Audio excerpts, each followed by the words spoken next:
ദൈവനാമത്തിന് മഹത്വം ഉണ്ടായിരിക്കട്ടെ. നോമ്പ് ധ്യാനത്തിൻ്റെ 44-ാം ദിവസത്തിലേക്ക് നാം പ്രവേശിച്ചിരിക്കുന്നു. ഇന്നത്തെ ചിന്തയ്ക്ക് ആധാരമായി വിശുദ്ധ മത്തായി എഴുതിയ സുവിശേഷം 22-ാം അധ്യായം 15 മുതൽ 33 വരെയുള്ള വാക്യങ്ങൾ. ഈ വേദഭാഗത്ത് കൈസർക്ക് കരം കൊടുക്കുന്നതുമായി ബന്ധപ്പെട്ടും പുനരുദ്ധാനത്തെക്കുറിച്ചുമാണ് പറയുന്നത്. ഹോശന്ന പെരുന്നാൾ കഴിഞ്ഞ് തൊട്ടടുത്ത ദിവസം ക്രൂശിലേക്ക് യാത്ര ചെയ്യാൻ ആരംഭിക്കുന്ന യേശുവിൻ്റെ ജീവിതത്തിൽ ഒരു പ്രധാന സംഭവമാണിത്. ഇതുമായി ബന്ധപ്പെട്ട് ഇളയ ചിന്തകൾ പങ്കുവയ്ക്കുവാൻ ഞാൻ ആഗ്രഹിക്കുന്നു. ഒന്നാമതായി, പറയുന്ന വാക്കുകളിലെയും മനസ്സിലെ ചിന്തകളും തമ്മിലുള്ള അന്തരം. ഈ അധ്യായത്തിൽ പരീശന്മാരും ഹെരോദ്യരും വന്ന് യേശുവിനോട് കുറേ ചോദ്യങ്ങൾ ചോദിക്കുന്നുണ്ട്. എന്നാൽ ചോദ്യങ്ങൾ ചോദിക്കുന്നതിന് മുൻപ് യേശുവിനെ നിയന്ത്രിക്കുവാനായി അവർ പറയുന്ന കാര്യങ്ങളും അവരുടെ മനസ്സിലെ ചിന്തയും വളരെ വ്യത്യസ്തമാണ്. 16-ാം വാക്യത്തിൽ അവർ യേശുവിനോട് പറയുന്നു, ഗുരു, നീ സത്യവാനും ദൈവത്തിൻ്റെ വഴി നേരായി പഠിപ്പിക്കുന്നവനും മനുഷ്യരുടെ മുഖം നോക്കാത്തവനും ആകിയാൽ ആരെയും ശങ്കയില്ലാത്തവനും ആകുന്നു എന്ന് പറയുന്നു. യേശു ഇതിന് വളരെ സുന്ദരമായാണ് പ്രതികരിക്കുന്നത്.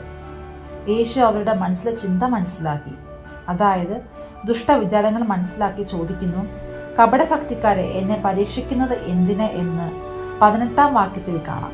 16-ാം വാക്യത്തിൽ പരീശന്മാരും ഹെരോദ്യരും പറഞ്ഞ വാക്കുകൾ വളരെ ശരിയാണ്. എന്നാൽ അവർ യേശുവിനെപ്പറ്റി പറഞ്ഞ ആ വാക്കുകൾ ആത്മാർത്ഥമായിട്ടല്ല. യേശുവിൻ്റെ മുൻപിൽ നിന്ന് നല്ല വാക്കുകൾ പറയുകയും എന്നാൽ അത് ദുഷ്ടചിന്തയോടാണ് അവർ പറയുന്നത്. വാക്കുകളും ചിന്തകളും തമ്മിലുള്ള അന്തരം ഒരിക്കലും പാടില്ല. നമ്മുടെ മനസ്സിലെ ചിന്തകളും വിചാരങ്ങളും ക്രിസ്തു അറിയുന്നു. നമ്മുടെ കൂടെയുള്ള ഓരോ വ്യക്തിയുടെയും നന്മയായിരിക്കണം നമ്മൾ ആഗ്രഹിക്കേണ്ടത്. അതിനുവേണ്ടിയാണ് നമ്മൾ സംസാരിക്കേണ്ടത്. അതാണ് ദൈവം നമ്മളിൽ നിന്ന് ആഗ്രഹിക്കുന്നത്. രണ്ടാമതായി പറയാൻ ആഗ്രഹിക്കുന്നത് ലോകവും മനുഷ്യനും തമ്മിലുള്ള ബന്ധം. ഈ വേദഭാഗത്തിൽ പരീശന്മാരും ഹെരോദ്യരും യേശുവിനോട് ചോദിക്കുന്നു, കൈസർക്ക് കരം കൊടുക്കുന്നത് വിഹിതമോ എന്ന്. ഇത് യേശുവിനെ പരീക്ഷിക്കുവാൻ വേണ്ടി ചോദിച്ച ചോദ്യമാണ്. ഇവിടെ യേശു മറുപടി പറയുന്നത് മറു ചോദ്യങ്ങൾ ചോദിച്ചാണ്. 19-ാം വാക്യത്തിൽ യേശു ചോദിക്കുന്നു, ഈ സ്വരൂപവും മേലെഴുത്തും ആരുടേത് എന്ന്. ഉത്തരമായി പരീശന്മാർ പറയുന്നത് കൈസരുടേത് എന്നാണ്. അപ്പോൾ യേശു മറുപടിയെ പറയുന്നത് കൈസരുടേത് എങ്കിൽ കൈസർക്ക് എന്നാണ്. അതായത് രാഷ്ട്രത്തിൻ്റെ പൗരൻ എന്ന നിലയിൽ നമ്മൾ രാഷ്ട്രത്തിന് നൽകുന്നതും ചെയ്യുന്നതും എല്ലാം നമ്മുടെ ഉത്തരവാദിത്വവും കടമയുമാണ്. ഇത് നമ്മുടെ ജീവിതത്തിൻ്റെ ഭാഗമാണ്. ദൈവം നൽകിയ ഈ ലോകത്തെ സംരക്ഷിക്കുന്നതിനും നമ്മുടെ ഉത്തരവാദിത്വം ഉള്ളവരാണ്. യേശു ഈ ലോകത്തിലേക്കാണ് വന്നത്, ഇവിടെയാണ് ജീവിച്ചത്, ഈ ലോകത്തെയാണ് സ്നേഹിച്ചതും ശുശ്രൂഷിച്ചതും എല്ലാം. ഇത് നമുക്കൊരു മാതൃകയാണ്. ദൈവം നമ്മളെ ഈ ലോകത്തിൽ ഓരോ ഇടങ്ങളിലാക്കിയിരിക്കുന്നു. എന്തിനാണ് നമ്മളെ ആക്കിയിരിക്കുന്നത് എന്ന് നമ്മൾ മനസ്സിലാക്കണം. ഈ രാജ്യത്തിനോടും ഈ പ്രകൃതിയോടും ഓരോ ജീവജാലങ്ങളോടുമുള്ള നമ്മുടെ ഉത്തരവാദിത്വ ബോധം മനസ്സിലാക്കി പ്രവർത്തിക്കണം. അതാണ് ദൈവം നമ്മളിൽ നിന്ന് ആഗ്രഹിക്കുന്നത്. മൂന്നാമതായി പറയാൻ ആഗ്രഹിക്കുന്നത് നമ്മൾ സാദൃശ്യത്തിനെയും മേലെഴുത്തിനെയും പറ്റിയുള്ള നമ്മുടെ ബോധം.